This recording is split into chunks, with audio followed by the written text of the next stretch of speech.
El desfalco más grande del país es veracruzano. Sí, Veracruz vuelve a encabezar los titulares, pero no por buenas razones. Según la Auditoría Superior de la Federación, nuestro estado es el número 1 en irregularidades a nivel nacional. Sí, en el último año del gobierno de Cuitlahua García, la Auditoría Superior de la Federación detectó más de 1,114 millones de pesos observados, una cifra que lo coloca por encima de todas las entidades del país. Y lo más delicado, buena parte de ese dinero estaba destinado a salud y educación.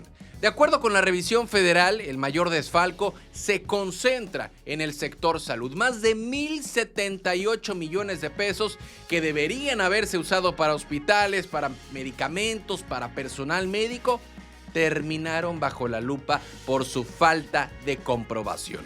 Un dato que duele todavía más si recordamos que Veracruz es uno de los estados con mayor rezago en infraestructura hospitalaria y abasto de medicinas. Este informe también señala irregularidades en educación media y superior y en programas iniciales. En total, poco más de 1,5 millones de pesos observados en el sistema educativo, y aunque parezca menor frente a los montos de salud, el problema es el mismo: falta de control y de transparencia. En el área de infraestructura, las observaciones también aparecieron. El Fondo de Hidrocarburos mostró anomalías por casi 4 millones de pesos, mientras que el programa de agua potable y drenaje registró presuntas fallas en el uso de 2,5 millones de pesos. Incluso en el rubro de fortalecimiento estatal, la auditoría detectó irregularidades que suman más de 28 millones de pesos. En pocas palabras, el dinero llegó, pero no siempre se sabe en qué se gastó.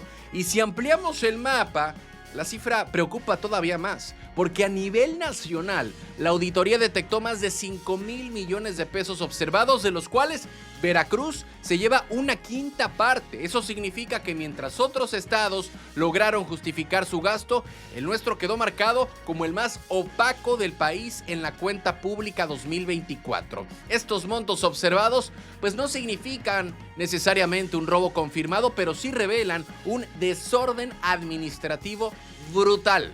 Porque si al cierre de la auditoría no hay comprobantes, no hay facturas, no hay reintegros, la sospecha de daño patrimonial se mantiene. Y en un estado que ha sufrido recortes, emergencias y tragedias recientes, escuchar que se perdieron más de 1,000 millones de pesos no es un detalle menor. Veracruz no solo carga con inundaciones y con crisis sociales, también con una tormenta de números sin justificar. Ya la Auditoría Superior puso los focos rojos y ahora toca a las nuevas autoridades demostrar que la transparencia no será solo una palabra bonita en los discursos, porque si los millones desaparecen entre papeles, el costo no se mide en pesos, sino en hospitales sin medicinas y escuelas sin techos. ¿Cansados de las mismas noticias de siempre? Con los mismos de siempre. Aquí lo contamos sin rollos, directo y diferente. Dale click a la campanita, suscríbete y entérate de lo que de verdad está pasando en Veracruz y en la política.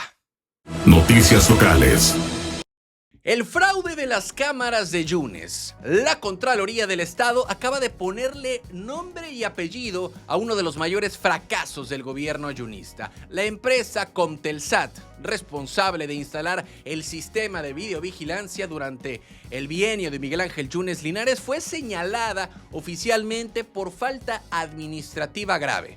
Este contrato superaba los 1,000 millones de pesos y 2 años después, el sistema nunca funcionó como debía. Un proyecto que prometía seguridad terminó siendo un monumento al despilfarro. La Contraloría Interna de la Secretaría de Seguridad Pública concluyó que esta empresa incumplió con casi todo el contrato. El sistema debía conectar cámaras en Pánuco, Poza Rica, Jalapa, Veracruz, Córdoba y Coatzacoalcos, además de instalar arcos carreteros y un C5 en Boca del Río. En el papel, el proyecto pintaba moderno y ambicioso, pero en la realidad fue una red de cámaras que nunca vigiló nada. Este caso ya está en la mesa. El 14 de noviembre, los representantes de Comtelsat deberán presentarse ante la Contraloría General del Estado en Jalapa para responder por las irregularidades del expediente. El procedimiento, que fue iniciado por el órgano interno de control de la Secretaría de Seguridad Pública, busca fincar responsabilidades por incumplimiento contractual y daño patrimonial grave. La investigación está encabezada por Luis Francisco Jiménez López, quien integrará a los informes técnicos que hoy reviven el caso. Y no es nuevo porque el Orfis ya había advertido desde el 2018 que el sistema de videovigilancia era un auténtico desastre. Detectó un daño patrimonial de 1,116 millones de pesos porque la mayoría de las cámaras ni siquiera estaban conectadas. De las más de 6,000 cámaras prometidas, solo 4,354 fueron instaladas. Y de esas, la mayoría no servían. En Fortín, ni una sola funcionaba. En Poza Rica, solo 10 de más de 1,000 estaban activas. Y en Cozoleacaque, 62 de 990. Pero ahora, si nos vamos a la capital del estado, en Jalapa se instalaron más de 1,000 cámaras y solo funcionaban 339.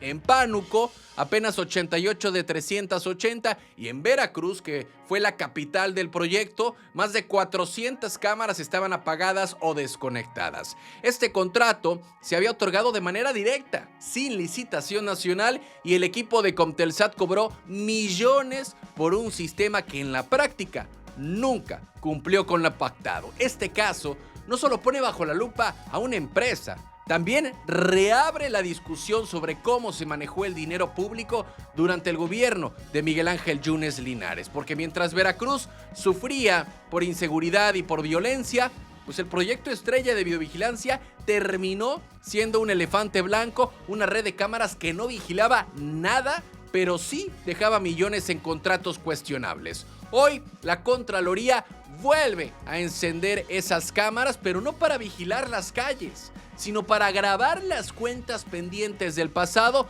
Y este caso de Comtelsat podría convertirse en un símbolo de cómo los proyectos más mediáticos a veces esconden los errores más caros. Porque cuando la seguridad se vuelve negocio, lo que se apaga no son las cámaras, es la confianza de la gente. Noticias locales. Emergencia nacional por derrame en Veracruz. Veracruz está viviendo una de las peores emergencias ambientales de los últimos años. El derrame de crudo en el río Pantepec-Tuxpan se salió de control y la Secretaría de Marina tuvo que elevar la alerta al nivel más alto. Plan Nacional de Contingencias Fase 3. ¿Eso qué significa? Pues que la situación ya no es solo regional, es una emergencia nacional. El río, que hace apenas unas semanas se desbordaba por las lluvias, ahora corre contaminado por millones de litros de petróleo. Todo comenzó en la comunidad de Citlaltépetl, en el municipio de Álamo, cuando una fuga en el oleoducto Poza Rica-Madero provocó el vertido de más de 30,000 barriles de crudo, equivalentes a 4.7 millones de litros. Las lluvias que azotaron al norte del estado dañaron la infraestructura de Pemex y terminaron por abrir una herida ambiental que hoy afecta a comunidades enteras. El petróleo se escurrió por el río Pantepec y siguió su curso hasta llegar al Tuxpan. La Secretaría de Marina decidió escalar la emergencia del plan regional al plan nacional. Algo que solamente ocurre cuando el daño rebasa la capacidad de respuesta local. Y esta medida fue activada el jueves pasado y permite desplegar más personal, más tecnología y más recursos para contener y para limpiar el derrame. En términos simples, es el máximo nivel de reacción ante un desastre ambiental. Según el último informe oficial, la Marina ha logrado recuperar 345,000 litros de hidrocarburo y para lograrlo se colocaron barreras marinas, cordones oleofílicos y bombas de succión, además del uso de maquinaria pesada para limpiar las orillas del río. Aunque el derrame está bajo control, la contaminación del agua y del suelo siguen siendo alarmantes. Y mientras avanzan los trabajos, las comunidades ribereñas pues viven con miedo.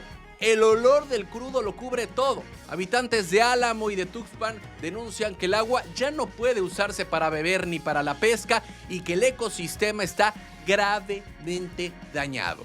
Los manglares, los peces y las aves acuáticas fueron las primeras víctimas de un desastre que aún no termina. Los pobladores aseguran que sus actividades diarias, como la ganadería o el riego, pues quedaron suspendidas, mientras Pemex y la Marina intentan contener el impacto. Para formalizar la respuesta nacional, la SEMAR convocó a una reunión urgente de la Comisión Intersecretarial para atender contaminaciones por hidrocarburos. Ahí participan las dependencias ambientales, energéticas y de seguridad del país, todas bajo un mando unificado.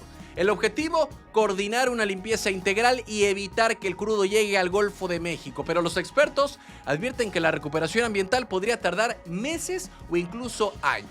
El norte de Veracruz sigue pagando las consecuencias de los desastres naturales, ahora mezclados con la huella humana. Primero fue el agua, ahora el petróleo. Y mientras las autoridades hablan de protocolos y planes, las comunidades esperan algo más simple, y es que su río vuelva a ser un río.